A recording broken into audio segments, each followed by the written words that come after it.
Number 6 from last season, as long as anyone doesn't have any parting thoughts on the Sharks. Number 6 last season, the Vancouver Canucks, with a 38, 37, and 7 record.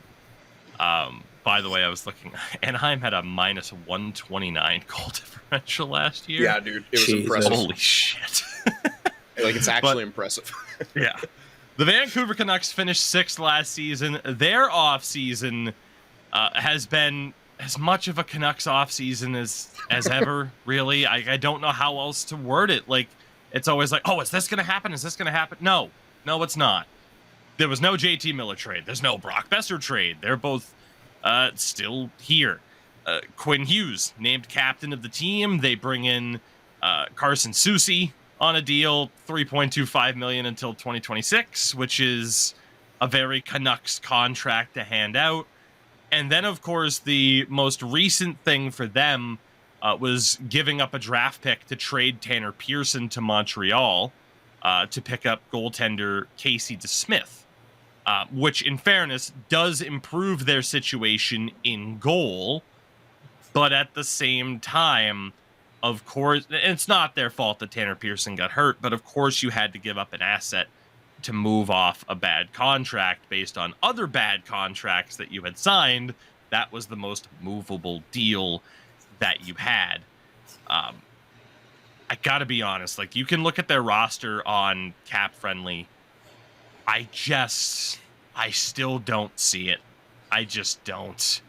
I think there's just too many weak spots all around that team. And, you know, when you're bringing in Casey DeSmith, who had a .905 save percentage on Pittsburgh last season, to be like, he can shore things up for us. I don't know what that says. I mean, granted, Smith had better years before that, but I just don't know what to make of a team that has, and this cap hit is nuts. There's 7 listed defensemen on Cap Friendly right now are making $26 million against the cap.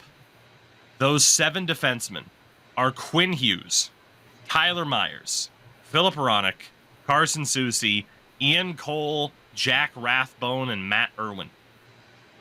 Matt Irwin? Sharks legend. Irwin's legend. You know? Oh, my God. I didn't think Matt Irwin was even in the league still. That's telling, isn't it? I don't know what to make of this team. And the problem is, I don't see them getting better either. Because at the end of this season, Elias Pettersson's an RFA. But at the end of this season as well, the Oliver Ekman-Larsson dead cap buyout goes from $146,000 to $2.3 million against the cap. Jesus. And then the 2 years after that, it's $4.7 million against the cap. And then 2 more years at $2.1 million. Yeah. They just need to retool again, Tougie. They just need to keep retooling. I feel bad for Canucks fans because this perpetual retooling, you are at risk of wasting a cornerstone defenseman like Quinn Hughes and a cornerstone forward like Elias Pettersson, where if you get the right core of talent around those 2 guys, you could do something here. Pettersson's going to be 25 in November, by the way. Yeah. How have they done nothing with him yet? He was great at, like, since 19 or whenever the hell he came into the league. He was like, yeah, 2018-19. He has 17 career playoff games, and they all came in that 19-20 Canadian deal at the bubble playoffs, which counts, but at the same time was a bit wonky. Outside of that, in their typical division, they have never made the playoffs with Elias Pettersson on their team. It's crazy to think that the best run that group has had was probably the second half when Boudreau came in. Mm-hmm. And it's just never materialized after that. And now you got Rick Tocchet, who I don't think he regrets leaving Turner, but I got a feeling he's going to regret leaving Turner in about 30 games into this season. I mean, he might get a nice little going away present from the Canucks to go right back to TNT. Yeah. So you never know. I just don't see it with this Canucks team. I don't. I can't imagine them doing much better than what they did last season. I certainly can't imagine them pushing for the playoffs. I mean, is it possible when you have some of the high-end talent and still some of the younger talent like a Höglander and a Polt Colson that could take big steps forward this year? And if Thatcher Demko puts the team on his back again, could it happen? Certainly. But in terms of this team, I don't think they want to be in that position of, hey, we could make the playoffs and then be facing a 1 seed or a 2 seed and like, oh, God, okay, well, can we pull off a miracle here? It's not where they want to be, but that's very much still the conversation that they're in. As a bubble playoff team, I do feel sorry for Canucks fans because it's painful. It is painful to watch promise be completely squandered. And much like Endo mentioned in when it came to the Ducks, how it just seems like they don't have an identity. The Canucks are similar in that fact, in that because for the last, honestly, I'll say since the Sedins retired, I feel like they don't have a direction.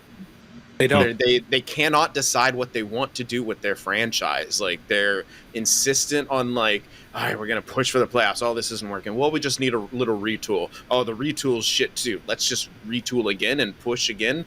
Let's trade 3 expiring 1-year contracts for a defenseman who's completely fallen off, who has 3 or 4 years left on his deal.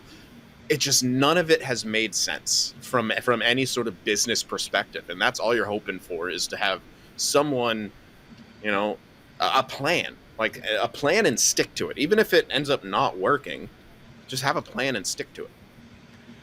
I don't know. will raise you this. Sorry to interject, but I will raise you this. They haven't had a plan since losing the 2011 Stanley Cup final. They had one heading into that with that core roster of the Sedins, Burrows, Kessler, Luongo in goal. And then they immediately started to overthink once they got out-dirtied in the playoffs. Although, hey, I'll give the Canucks credit here. Aaron Rome tried to out-dirty the Boston Bruins in that series.